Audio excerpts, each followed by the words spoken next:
Ni los huevos, ni las tortillas, ni siquiera los aguacates. No hay nada que se dispare más que el precio de un futbolista cuando es joven y prometedor.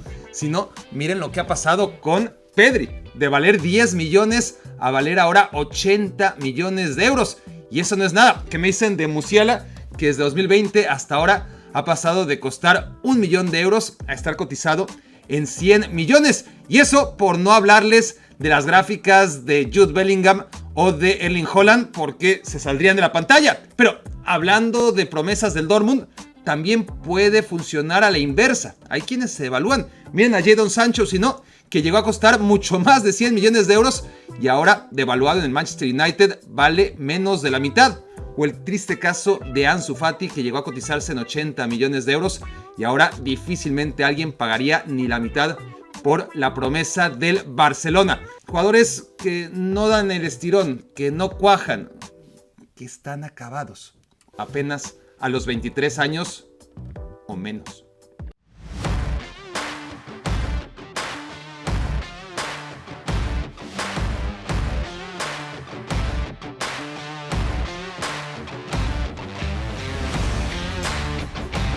¿Quién es el valiente que apostaría a estas alturas de la vida por la carrera de Serginho Dest?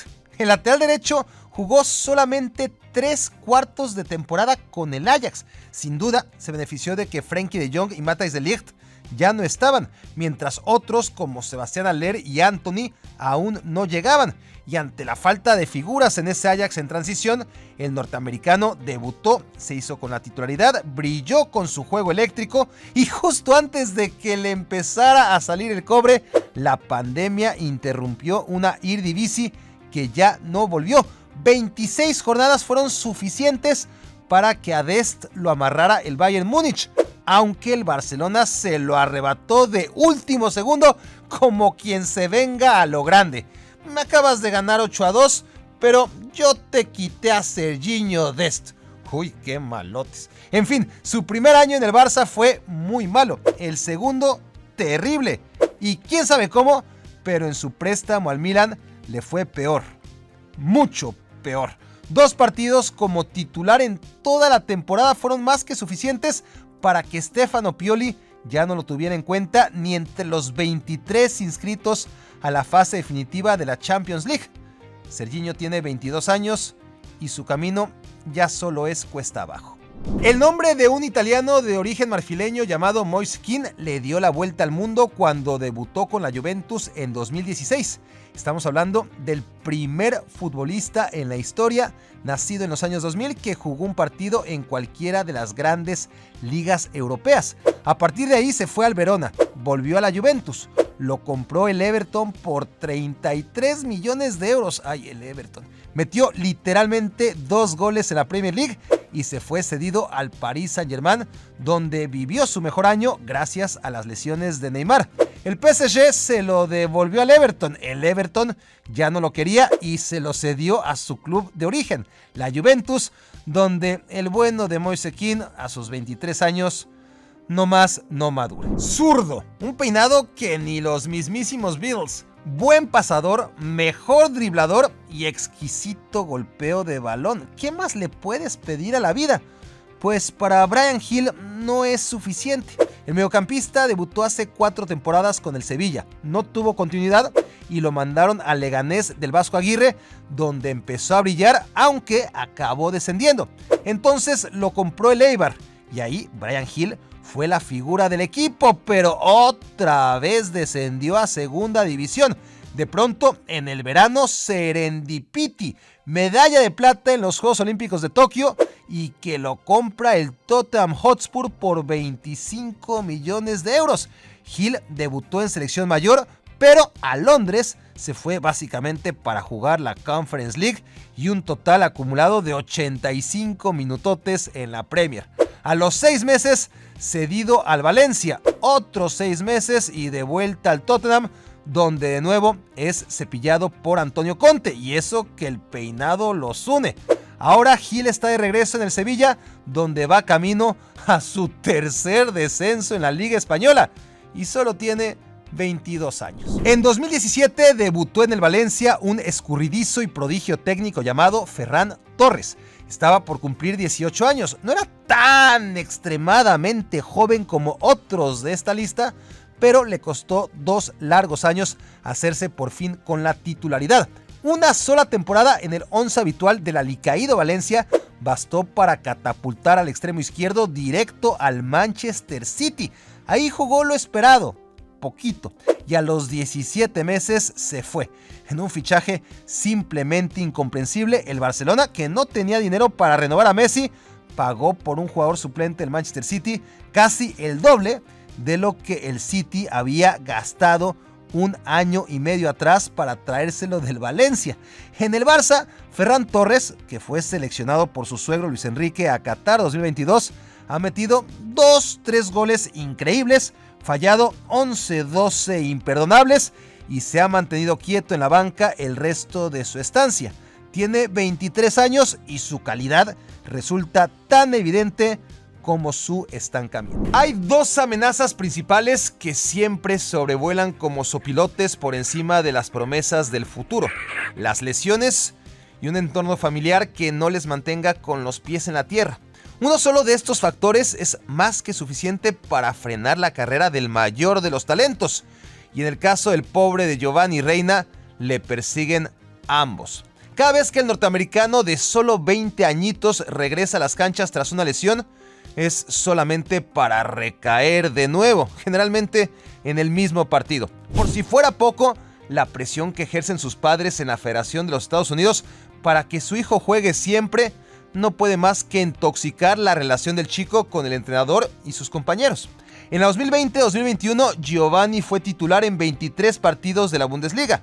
La temporada pasada fue 6 veces titular, 4 suplente y el resto se la pasó en la enfermería. Este año, Reina ha iniciado 4 partidos contra 17 en la banca de suplentes. En el Mundial estaba fuera de forma, tuvo mala actitud y casi lo regresan a casa. Si su talento incuestionable sobrevive a las lesiones y a sus papás, si en el futuro vuelve a sentarse en la misma mesa de Jude Bellingham o Erling Haaland, si Gio acaba siendo el jugador que los Estados Unidos aún esperan, estaremos hablando de un milagro. Es normal que las figuras que ya no encuentran lugar en las grandes ligas europeas acaben jugando en el fútbol turco, pero eso es cuando tienen 30 o 35 años, a menos que sean Dele Alli o Nicolo Zaniolo, figuras tan precoces que se adelantaron hasta las puertas del retiro. ¿Quién lo iba a decir hace apenas 6 meses? Cuando la Roma ganó su primer título europeo en más de 60 años con gol del chico consentido que había superado las secuelas de 2 roturas de ligamento cruzado, una después de la otra. Desde finales de 2018 y durante todo 2019, el entonces adolescente fue titular indiscutible. Luego se rompió los ligamentos en 2020. 2 veces. Zaniolo volvió después de mucho tiempo. Fue titular, metió aquel gol histórico ante el Feyenoord, pero acabó en el Galatasaray tras pedir un aumento, perder la forma, pelearse con los ultras, pedir ser transferido y ser castigado por la viperina lengua de José Mourinho. Sorprendentemente, tras caerse las negociaciones con el Bournemouth, ningún equipo mejor que el Galatasaray apostó por Zaniolo en el mercado de invierno, y desde que llegó a Turquía ha jugado un total de 78 minutos. A ver, digan en voz alta al jugador más secundario del Bayern Múnich que se les ocurra esta temporada. ¿Listos? Ok. Cualquiera que hayan dicho, Matt Tistel, no Sar Mazraoui, tampoco, Josip Stanisic, Marcel Sabitzer, que ya se fue, Bou Nassar, sí, pero ese no se vale. El caso es que nadie del primer equipo ha tenido menos minutos y protagonismo que la joya de la cantera del Ajax. Y ojalá esto acabe siendo una criminal osadía de mi parte, porque Ryan Gravenberch solamente tiene 20 años. Pero es que lleva tanto tiempo en la superélite que su estancamiento obliga a cuando menos dudar sobre cuál será su alcance después de todo. Gravenberch debutó en 2018 y rompió el récord de Clarence Seedorf como futbolista más joven en jugar en un equipo que toda su historia se ha dedicado a debutar escuincles como el Ajax. Su ostracismo en el Bayern lo marginó en la convocatoria mundialista del implacable Louis van Gaal, y luego de quedarse sin Qatar 2022, la situación del finísimo mediocampista no ha mejorado ni empeorado. sus glúteos se mantienen perfectamente bien atornillados a la banca del Bayern. El canterano del Manchester City debutó con el Borussia Dortmund en el ya lejano 2017. Si sumamos sus temporadas 2 y 3 como profesional, solamente en Bundesliga el adolescente registró la brutalidad de 29 goles y 30 asistencias. Fue entonces cuando el Manchester United ofreció 100 millones de euros, mismos que el club alemán rechazó. Se quedó en el Dortmund y su cuarto año fue decepcionante. Perdió la titularidad en la selección inglesa, que cayó en la final de la Euro contra Italia. Devaluado, Sancho se acabó yendo en rebaja por nada más 85 milloncitos de euros. Su primera temporada en el United fue tan mala que Sancho se quedó fuera de la convocatoria mundialista. Y lo peor es que nadie preguntó por él. Este es su segundo año en la Premier. No está siendo mejor, y no por falta de oportunidades del nuevo técnico, que nomás todavía no le pierde la paciencia. El mes pasado la corte levantó los cargos en contra de Mason Greenwood, pero tardó más de un año en investigar su caso y exonerarlo. Es ya muy improbable que el adolescente maravilla pueda reconducir su carrera y sobre todo que lo haga a la altura a la que volaba, después de tanto tiempo separado del Manchester United. Por otro lado, eludir la cárcel no significa que las pruebas en su contra sean lo suficientemente contundentes para que el Manchester United siga investigando por su cuenta antes de reintegrarlo o deshacerse de él. Y si decide venderlo, a ver quién es el guapo que se avienta el paquete de fichar a un acusado de un tema tan delicado. Greenwood era una verdadera joya. Metió 35 goles en sus 2 primeros y únicos años enteros en el primer equipo del United. Pocos o nadie tiene una bazooka del calibre de su pierna izquierda, pero no. Mason Greenwood está acabado, al menos para la superélite.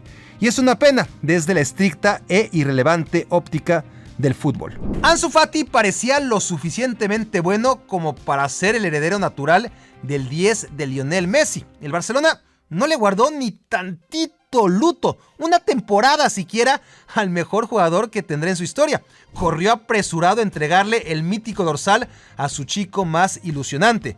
Y al intrépido Ansu Fati le pareció buena idea cargar semejante par de montañas en la espalda.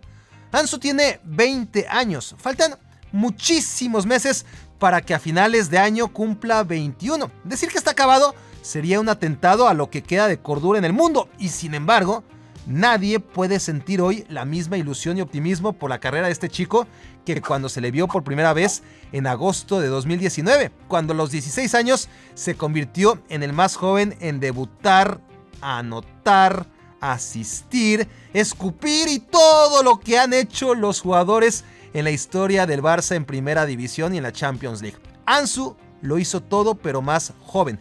Desde entonces, lesiones, operaciones, recaídas, más lesiones, rehabilitaciones y pérdida acelerada de la confianza de un jugador que parece empeñado en esconder sus recursos y frescura con tal de no lesionarse otra vez. En su primer mundial, Fati jugó unos minutitos nada más y no supo evitar la debacle española. Lo bueno es que solo fue su primero de muchos mundiales, o tristemente a lo mejor no jugará tantos. Lo cierto es que su trayectoria en el Barcelona cada día se parece más a la de Boyan y menos a la de Messi.